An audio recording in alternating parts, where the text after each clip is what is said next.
Bismillahirrahmanirrahim. Assalamualaikum warahmatullahi wabarakatuh. Alhamdulillah, kita sudah memasuki minggu kedua.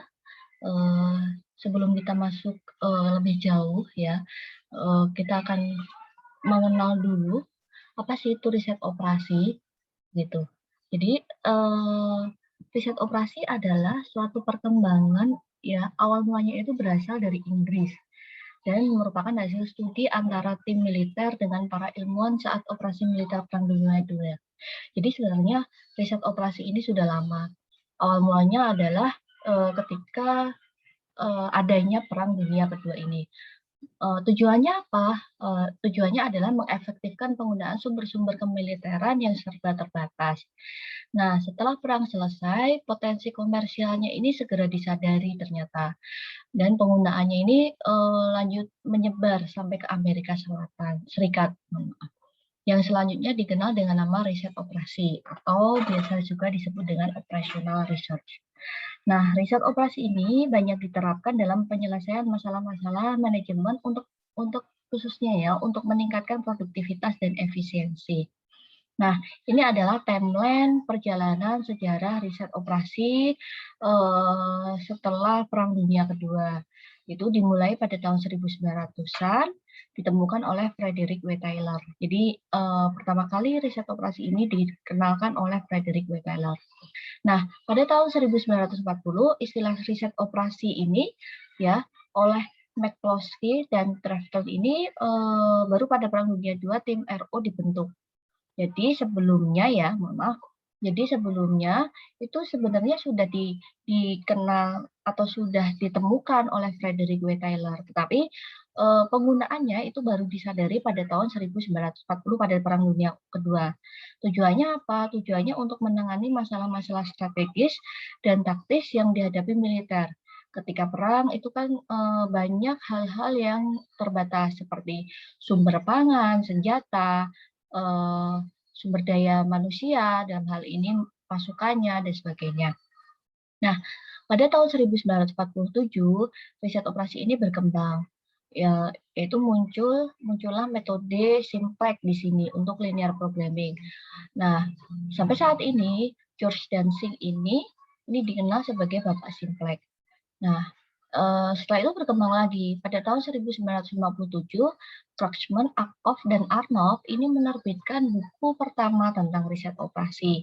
Dan tentunya sampai saat ini, perkembangan riset operasi ini sudah sangat banyak dan sudah diterapkan pada beberapa penyelesaian kasus yang kita sering temui di lapangan. Nah, kalau kita membicarakan masalah riset operasi, kita tentunya bertanya-tanya, apa sih sebenarnya riset operasi itu? Mengapa hal ini penting untuk dipelajari seperti itu?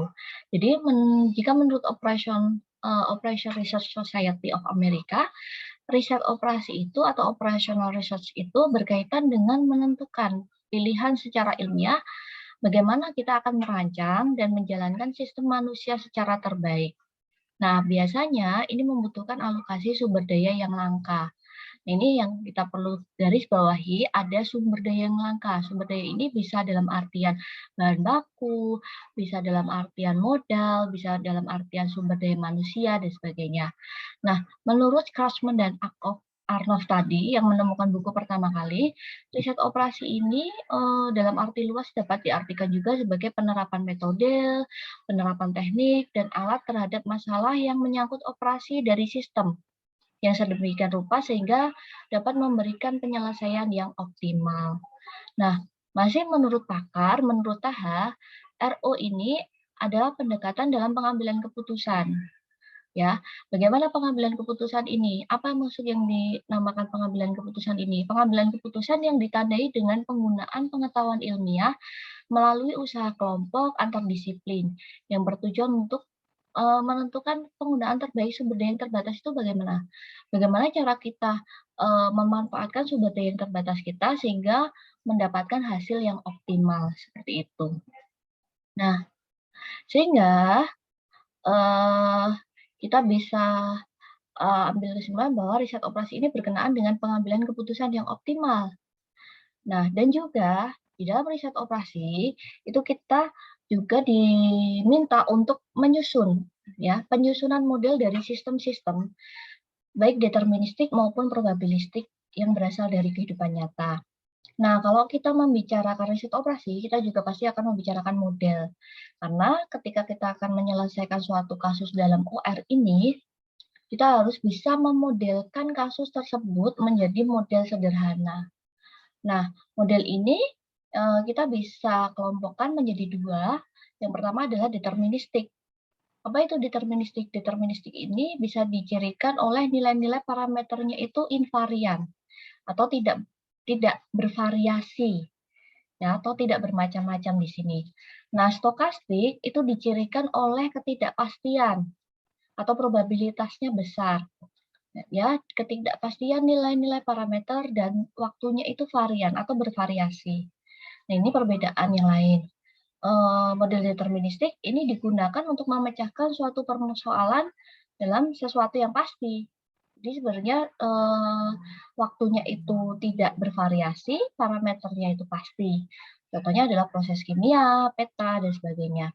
Sedangkan untuk model stokastik, ini mencakup distribusi kemungkinan untuk input yang memberikan serangkaian nilai. Ya, nah ini sekurang-kurangnya adalah satu variabel output dengan probabilitas yang berkaitan pada tiap nilai. Contohnya apa? Waktu kedatangan pelanggan, waktu antrian, dan sebagainya. Hal-hal yang memiliki tingkat probabilitas atau kemungkinan seperti itu. Nah, di dalam operasional riset itu kita bisa menggolongkan beberapa masalah menjadi beberapa macam. Yang pertama adalah masalah alokasi. Contohnya adalah kita bisa menggunakan program dinamik seperti itu, atau kita bisa menggunakan teori jaringan, atau ya itu dua contoh itu. Nah, masalah pertarungan ini contohnya adalah kita bisa menggunakan game teori, ya. Masalah antrian, kita bisa menggunakan teori antrian. Masalah jaringan, kita bisa menggunakan critical path method. Kita bisa menggunakan metode lain yang ada di dalam metode jaringan. Ada juga masalah persediaan. Kita kelompokkan dalam masalah persediaan. Ini biasanya disebut dengan inventory. Nah, di dalam inventory kita banyak menyelesaikan masalah tentang biasanya persediaan yang berhubungan dengan warehouse dan sebagainya. Nah, ini semua ini nanti akan kita pelajari satu persatu di dalam riset operasi, baik di riset operasi 1 maupun di dalam riset operasi 2, ya. Nah, perkembangan riset operasi ya. Nah, dalam riset operasi ini permasalahan itu digambarkan tadi sudah saya jelaskan, jika kita membicarakan masalah riset operasi, itu kita juga membicarakan masalah model, ya. Jadi kita harus dapat mendefinisikan model itu sebagai representasi sederhana dari sebuah proses, ya. Dan model itu harus terdiri atas aspek dasar dari fitur yang paling penting dari sebuah masalah yang sedang diinvestigasi. Artinya, kita harus bisa mencakup semua masalah realnya ke dalam model yang sederhana. Jadi model sederhana yang kita buat itu harus bisa menggambarkan masalah real yang ada atau yang terjadi. Nah, tadi kita sudah membicarakan masalah penggolongan masalah dalam OR. Ini adalah penjelasan lebih lanjutnya. Yang pertama, nanti ini juga yang menjadi hal pertama yang akan kita pelajari, yaitu masalah linear programming. Ya, linear programming ini pada dasarnya itu adalah teknik optimasi paksaan. Jadi kita akan membuat suatu model untuk menemukan solusi optimal yang berusaha untuk mengoptimalkan beberapa kriteria. Kriteria ini juga merupakan kriteria atau apa ya? Atau kemampuan kita yang terbatas seperti itu. Kalau kita membicarakan masalah linear programming ini sebenarnya banyak sekali. Ada grafik, ada goal programming, ada integer linear programming, ada simplex dan sebagainya. Yang kedua, waiting line atau biasa disebut dengan teori antrian. Namanya juga teori antrian. Ini berkaitan dengan situasi di mana antrian itu dibentuk atau pelanggan harus menunggu untuk mendapatkan pelayanan, ya, atau bisa menunggu mesin untuk dilakukan maintenance. Jadi kalau kita membicarakan masalah teori antrian ini tidak hanya terjadi pada manusia sebenarnya, juga dapat terjadi pada benda mati, artinya misalkan contohnya mesin. Nah, oleh karena itu konsep antrian ini bisa dilibatkan. Yang ketiga tadi kita juga sudah menyinggung sedikit, yaitu tentang game teori. Ini digunakan untuk pengambilan keputusan dalam sebuah situasi, di mana terdiri satu atau lebih komponen. Ini nanti akan kita pelajari pada riset operasi 2. Bagaimana jika ada dua perusahaan yang bersaing untuk mengambil pangsa pasar, akan menggunakan strategi yang mana nih yang baik digunakan untuk keduanya. Kurang lebih seperti itu. Yang keempat tadi kalau kita membicarakan masalah persediaan, yaitu inventory control models. Nah, model ini berkaitan dengan kuantitas, ya, yang mana antara dibeli atau disimpan. Jadi ketika kita menyimpan barang di gudang, perusahaan menyimpan barang di gudang itu kan harus memperhatikan berapa biaya simpannya, bagaimana resiko kerusakannya, bagaimana biaya distribusi dalam hari ini pemesanannya seperti itu, ya. Ini juga harus dipertimbangkan sehingga dapat mendapatkan situasi yang seimbang. Yang contoh lain adalah simulasi. Pada dasarnya teknik ini mengeneralisasikan data, ya, yang terkadang itu beresiko, tidak praktis atau memakan waktu. Ya, contohnya kita akan mensimulasikan kapan sih sebenarnya COVID ini akan benar-benar landai, benar-benar habis, benar-benar hilang. Seperti itu. Kita bisa menggunakan simulasi ini. Seperti itu. Yang keenam adalah program dinamik. Nah, ini hubungannya dengan alokasi tadi. Ya, program dinamik ini merupakan suatu metode pemecahan masalah dengan cara kita harus menguraikan solusinya itu menjadi sekumpulan step, ya, langkah-langkah atau tahapan. Sehingga solusi dari permasalahan ini dapat dipandang dari serangkaian putusan kecil. Artinya begini, jika kita sudah menemukan solusi optimal pada tahap pertama, hasil solusi optimal pada tahap pertama ini harus kita libatkan atau kita gunakan untuk menentukan solusi optimal pada tahap kedua. Ya. Dan begitu juga seterusnya sampai dengan tahap yang terakhir. Seperti itu. Ini contohnya program dinamik itu ada beberapa. Yang pertama kita bisa untuk menentukan lintasan terpendek. Yang kedua kita bisa untuk menentukan capital budgeting. Misalkan perusahaan memiliki modal 5 miliar untuk dialokasikan ke 3 anak buahnya, ke 3 anak perusahaannya seperti itu. Nah, berapa modal masing-masing yang dapat diberikan? Nah, ini kita bisa menganalisis menggunakan program dinamik. Nah, kita masuk ke dalam, kalau kita tadi sudah mempelajari metode-metode apa yang ada di dalam OS, kita akan mencoba mempelajari sebenarnya riset operasi ini diterapkan pada hal seperti apa sih? Biasanya kita bertanya-tanya ya. Nah, contohnya ada beberapa. Kalau di bagian keuangan, ini kita bisa mengalokasikan modal investasi dari beberapa alternatif tadi. Itu bisa menggunakan program dinamik dalam hal artian capital budgeting. Contohnya penugasan tim audit secara efektif. Ini kita bisa menggunakan teori atau metode penugasan. Nanti kita akan pelajari setelah UTS. Nah, dalam hal pemasaran, alokasi iklan, ini kita juga bisa nanti pelajari pada analisis Markov di operasional riset 2. Ini contoh-contoh ya. Yang banyak adalah di operasi produksi. Contohnya adalah penentuan bahan baku yang paling ekonomis. Ini kita bisa menggunakan linear programming. Meminimumkan persediaan, kita bisa menggunakan inventory tadi. Jadi banyak sekali metode-metode di dalam riset operasi yang kita dapat gunakan untuk menyelesaikan masalah-masalah kuantitatif dalam pengambilan keputusan di sini. Nah, ya, riset operasi ini bisa dipandang sebagai kalau kita bilang riset operasi, sebenarnya kita bisa pandang dalam dua hal, yaitu sebagai ilmu dan juga sebagai seni. Nah, sebagai ilmu jelas ya, karena kita menggunakan teknik-teknik dan algoritma yang matematik untuk memecahkan masalah di sini. Seperti itu. Nah, kalau untuk sebagai seni,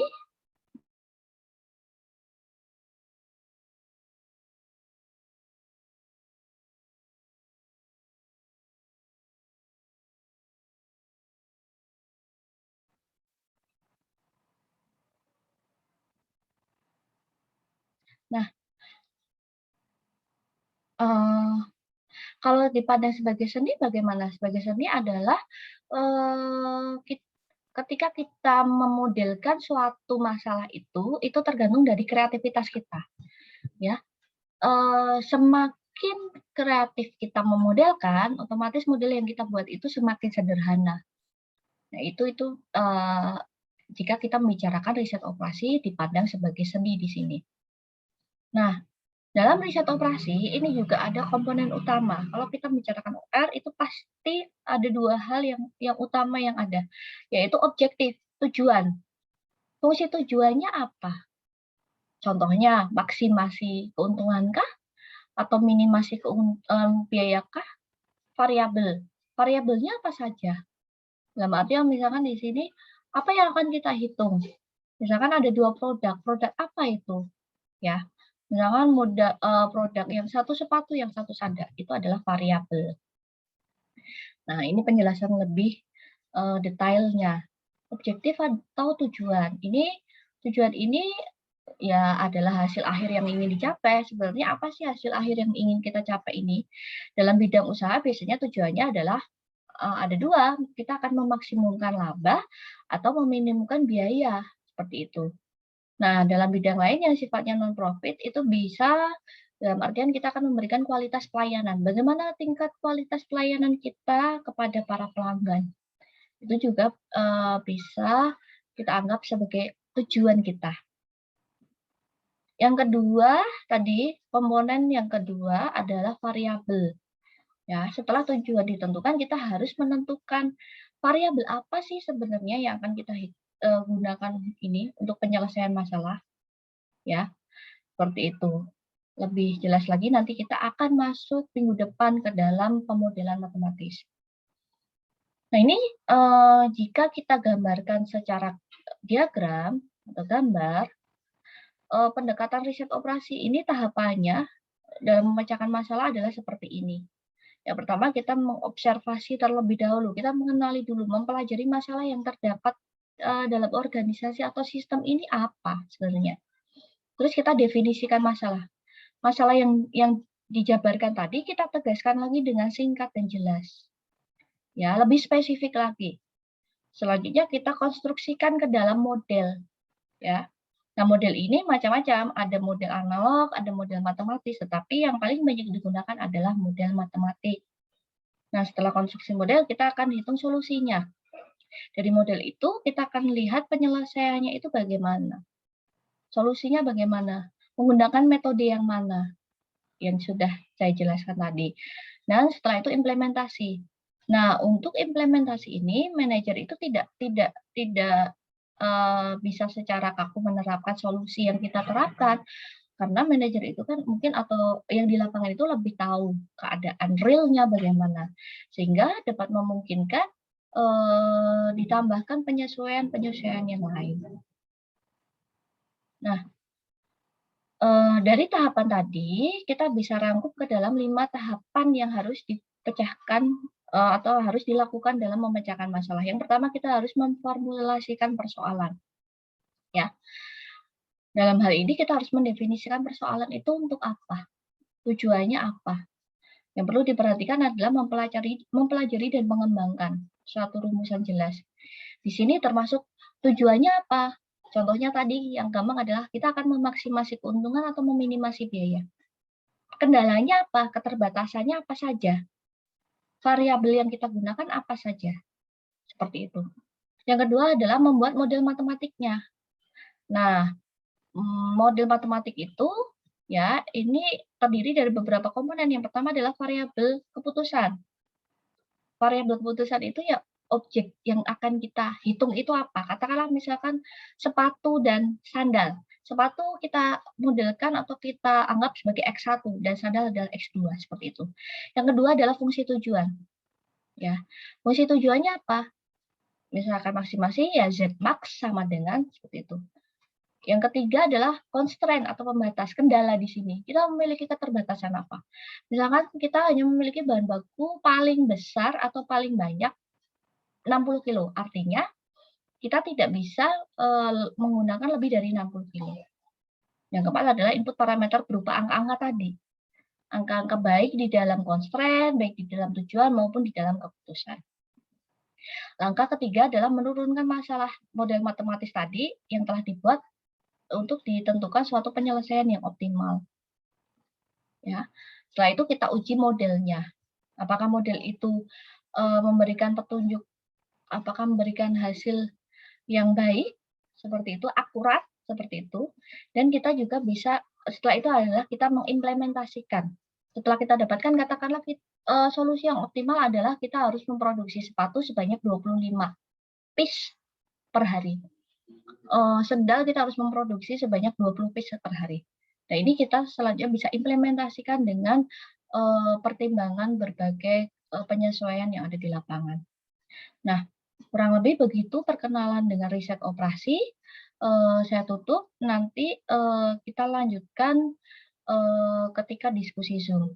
Kurang lebihnya mohon maaf. Wassalamualaikum warahmatullahi wabarakatuh.